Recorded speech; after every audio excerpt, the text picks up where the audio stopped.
2024년 12월 트럼프가 느닷없이 이상한 소리를 합니다. 그린란드를 사겠다. 당연히 덴마크 총리는 안 판다고 딱 잘라 거절했죠. 그러자 돌아온 트럼프의 반응이 더 충격적이었습니다. 군사력 사용도 배제하지 않겠다. 적국도 아니고 엄연한 나토 동맹국한테 한 소리입니다. 같은 편한테 땅 안 판다고 전쟁까지 불사하겠다는 건데 상식적으론 말이 안 되잖아요. 근데 이게 단순한 말실수가 아니었습니다. 2025년 1월에는 아들을 직접 그린란드에 보냈습니다. 겉으로는 다큐멘터리를 찍으러 갔다는데 그 말을 믿는 사람은 아무도 없었죠. 게다가 루이지애나 주지사를 그린란드 특사로 임명하더니 최근에는 그린란드 주민 5만 6천 명에게 1인당 수만 달러씩 현금을 쥐어주는 방안까지 검토 중이라고 합니다. 부동산 사업가 출신이다 보니 사람들은 트럼프가 또 땅 장사나 하려는 줄 압니다. 하지만 틀렸습니다. 지금 다급해진 겁니다. 이미 북극의 진짜 주인은 따로 정해지고 있었거든요. 미국이 멍하니 있는 사이에 중국과 러시아가 이미 판을 짜고 있었습니다. 도대체 저 춥고 척박한 얼음 땅에 무슨 일이 벌어지고 있길래 미국 대통령이 동맹국까지 협박하면서 집착하는 걸까요? 그 진짜 이유 바로 요약해보겠습니다.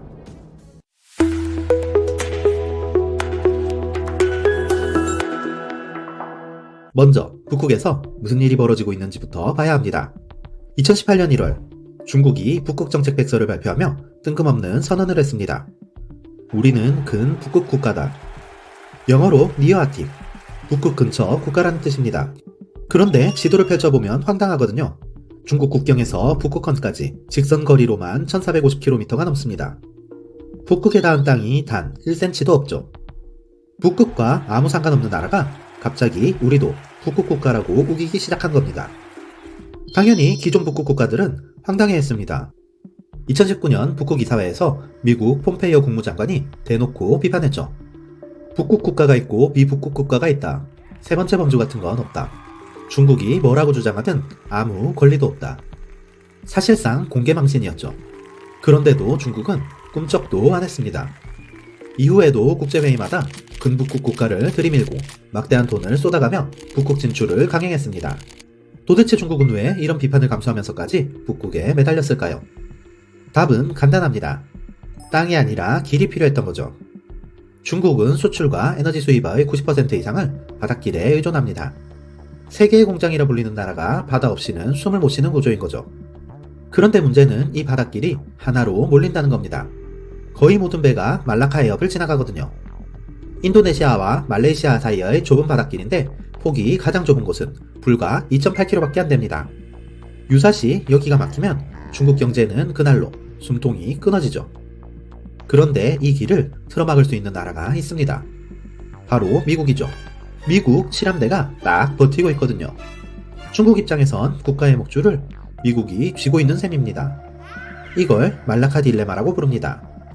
그런데 기후변화가 묘한 기회를 만들어줬습니다. 북극 얼음이 녹으면서 새로운 뒷문이 열리기 시작했거든요. 바로 러시아 위쪽으로 지나가는 북극항로입니다. 경제적 이점은 명확합니다. 상하이에서 유럽 로테르담까지 원래 길로 가면 2만 킬로미터인데 북극항로로 가면 13,000km. 거리가 30% 넘게 줄어들죠. 그리고 중국이 진짜 주목한 건 안보입니다. 이 길로 가면 미국이 지키고 있는 말라카 해협을 안 지나가도 되거든요. 미국의 영향력 밖에서 유럽과 에너지를 주고받을 수 있는 독자적인 생명선이 생기는 겁니다. 그래서 국제사회의 비웃음을 감수하면서까지 우리는 북극 옆집이다 라고 우긴 겁니다. 하지만 길이 있다고 끝은 아니죠. 북극항로는 러시아 앞바다를 지나가거든요. 그 길을 쓰려면 러시아의 허락이 필요합니다. 러시아는 북극의 절대 강자입니다. 북극 해안의 절반 이상이 러시아 땅이고 얼음을 깨는 쇠빙선도 세계에서 제일 많습니다. 냉전 시절부터 군사기지도 쫙 깔아놨죠. 원래 러시아는 이 앞마당에 남이 들어오는 걸 극도로 싫어하는 나라거든요. 그런데 2014년 상황이 180도 바뀌었습니다. 크림반도를 강제 합병하면서 서방의 강력한 제재를 맞았거든요. 월스트리트 자금이 끊기고 북극 개발에 필요한 기술 이전도 꽉 막혀버렸습니다. 러시아 입장에선 답답할 노릇이었습니다. 북극의 전 세계 천연가스의 30%가 묻혀있거든요. 이걸 캐서 팔아야 나라가 사는데 돈도 기술도 다 막혀버린 겁니다. 그때 중국이 손을 내밀었습니다. 2017년 시진핑 주석이 모스크바로 갔습니다. 그리고 제안한 게 바로 빙상 실크로드입니다. 중국의 1대1로를 북극까지 연결하자는 거였죠. 중국은 곧바로 지갑을 열었습니다. 러시아 야말반도 가스 프로젝트에 중국 자본이 들어갔습니다. 이어서 북극 LNG2라는 200억 달러짜리 초대형 사업에도 참여했죠. 서방 기업들이 제재 때문에 짐 싸서 나간 자리를 중국이 고스란히 꿰찬 겁니다. 협력은 돈에서 끝나지 않았습니다. 2024년에는 중국 선박들이 제재를 피하기 위해 배 이름까지 바꿔가며 러시아 공사판에 자재를 실어 나르는 게 포착되기도 했습니다. 러시아는 그 대가로 굳게 닫혀있던 앞마당을 중국에게 열어줬습니다. 2023년 드디어 정기 북극 항로가 뚫렸습니다. 첫 해에만 80번을 오갔죠. 중국 화물선이 러시아 앞바다를 지나 유럽으로 가기 시작한 겁니다. 2024년에는 한 발 더 나갔습니다. 아예 배를 같이 만들기로 한 겁니다. 러시아 국영기업과 중국 해운사가 손을 잡고 쇄빙 컨테이너선 5척을 건조하기로 합의했습니다. 아크 7급이라고 3m 두께 얼음을 그냥 깨고 달리는 배입니다. 상하이에서 상트페테르부르크를 잇는 북극 익스프레스 항로에 투입될 예정이죠.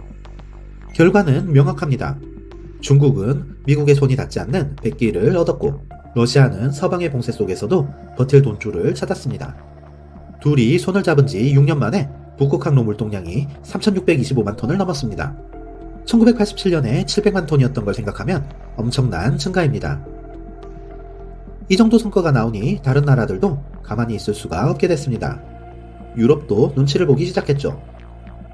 노르웨이와 핀란드는 북극해로 연결되는 철도를 검토 중이고 일본도 북극연구선을 띄웠습니다. 한국도 쇄빙연구선 아라운호로 북극을 오가고 있고요. 북극이 전 세계의 각축장으로 변해버린 겁니다. 그런데 여기서 의문이 하나 생깁니다. 세계 최강이라는 미국은 그동안 뭘 하고 있었을까요? 결론부터 말하면 미국은 승리에 취해 있었습니다. 냉전이 끝나고 소련이 무너지자 미국은 안심했습니다. 북극은 이제 전쟁터가 아니다라는 인식이 퍼졌거든요. 1996년에 만들어진 북극이사회도 군사안보가 아니라 환경보호와 과학연구를 하자는 모임이었습니다. 미국 입장에선 굳이 돈 써가며 북극을 지킬 이유가 없어 보였던 거죠. 그렇게 방심하는 사이 장비는 녹슬어 갔습니다. 가장 심각한 건 쇄빙선입니다. 북극에서 작전을 하려면 얼음을 깨고 나가는 쇄빙선이 필수인데 이 격차가 너무 벌어졌습니다. 러시아 쇄빙선은 41척입니다. 그 중에는 세계 유일의 원자력 쇄빙선 함대도 포함되어 있죠. 미국은 2척입니다. 폴라스타오와 힐리오, 그마저도 폴라오는 1970년대에 만든 배입니다. 사람으로 치면 환갑이 다 된 나이죠. 부품이 없어서 박물관에 있는 자매선 부품을 뜯어다 수리해서 쓰는 실정입니다. 설상가상으로 2024년 여름 그나마 믿고 있었던 힐리오에 화재가 발생했습니다. 임무가 전면 취소됐고 폴라스타오는 수리 중이었습니다. 가동 가능한 쇄빙선이 0척이 된 겁니다. 러시아 41척, 미국 0척. 이게 지금 상황입니다. 인프라 격차는 더 심합니다. 러시아는 2010년대 이후 옛 소련군 기지 50여 곳을 재가동하고 신설했습니다. 2019년 한 해에만 북극 인프라에 쏟아부은 돈이 약 1,600억 달러입니다. 그에 비해 미국은 알래스카 북극해 연안에 대형 선박이 정박할 수 있는 심해항이 단 한 곳도 없습니다. 쇄빙선이 북극 작전 중에 기름을 넣으려면 남쪽으로 1,600km를 후퇴해서 더치하버까지 가야 합니다. 왕복 3,000km를 길바닥에 버리는 셈이죠. 뒤늦게 정신을 차리고 알래스카 놈 항만을 확장하겠다고 나섰는데 투자액이 6억 달러입니다. 러시아 1,600억 달러, 미국 6억 달러. 비교 자체가 안 됩니다. 이제서야 미국도 늦었다는 걸 깨달은 겁니다. 부랴부랴 쇄빙선을 새로 만들겠다고 계획을 세웠습니다. 그런데 문제가 있습니다.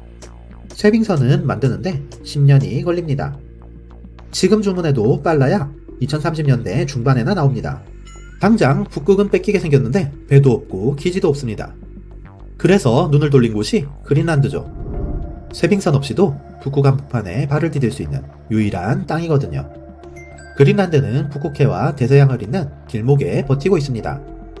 러시아 북해 함대가 대서양으로 나오려면 반드시 이곳을 지나야 합니다. 군사적으로 대체 불가능한 요충지죠. 미국은 일찍이 이 가치를 알아봤습니다. 이미 1946년에 트루먼 대통령이 1억 달러에 사겠다고 나선 적이 있었거든요. 당시 미 합참은 그린란드를 덴마크에 전혀 가치가 없지만 미국에는 필수적인 섬이라며 덴마크를 설득했습니다. 하지만 덴마크는 단칼에 거절했죠. 그래도 미국은 포기하지 않았습니다. 1951년 덴마크와 방위 조약을 맺고 툴레 공군기지를 세웠거든요. 미 본토박 최북단 기지입니다. 여기에 배치된 조기경보 레이더가 러시아 미사일을 감시하고 있죠. 미국의 눈 역할을 하는 겁니다. 거기다 최근 달라진 상황이 있습니다. 빙하가 녹으면서 자원까지 드러나기 시작했거든요. 히토류입니다. 전기차, 풍력터빈, 스마트폰, 첨단 무기에 없어서는 안 될 필수 강물이죠. 이 땅 밑에 무려 150만 톤, 세계 최대 규모가 묻혀 있었던 겁니다. 현재는 이 히토류 전 세계 생산량의 60에서 70%, 가공량의 90%를 중국이 틀어지고 있습니다. 미국 입장에서는 이 의존도를 낮추는 게 시급합니다. 그런데 그린란드를 차지하게 되면 모든 게 해결됩니다. 쇠빙선 없이도 북극에 거점을 마련할 수 있고 히토류까지 확보할 수 있으니까요. 기지도 있고 자원도 있고 위치도 완벽합니다. 미국에게는 상황을 역전할 유일한 카드인 셈이죠. 그러니 80년이 지났는데도 또 같은 얘기가 나오는 겁니다. 그런데 그게 말처럼 쉽지 않습니다. 2025년 1월 여론조사에서 그린란드 주민 85%가 미국 편입에 반대했거든요. 왜 이렇게까지 거부할까요? 사실 뼈아픈 상처가 있거든요. 1953년 미국이 툴레 공군기지를 확장하면서 그 자리에 살던 이누이트 원주민들을 강제로 쫓아냈습니다. 불과 4일 만에 100여 명을 130km 북쪽으로 내몰았죠. 하루아침에 생계수단을 잃었고 공동체는 해체됐습니다. 1968년에는 미국 폭격기가 수소폭탄 4발을 싣고 툴레 기지 근처에서 추락하는 사고까지 있었습니다. 폭탄이 터지면서 플루토늄이 퍼졌고 심각한 방사능 오염을 남겼습니다. 그린란드 사람들은 이 역사를 똑똑히 기억하고 있는 겁니다. 그렇다고 덴마크 품에 계속 있고 싶은 것도 아닙니다. 덴마크에 대한 반감도 만만치 않거든요. 1960년대 덴마크 정부가 그린란드 여성들에게 동의 없이 피임 시술을 강제한 적이 있습니다. 피해자만 4,500명이 넘습니다. 당시 그린란드 전체 인구가 27,000명이었으니 가임기 여성의 절반에 육박하는 숫자였죠. 2022년에야 덴마크 정부가 공식 사과를 했지만 그린란드 사람들의 반응은 싸늘했습니다. 미국도 싫고 덴마크도 싫다. 그래서 독립하고 싶어 합니다.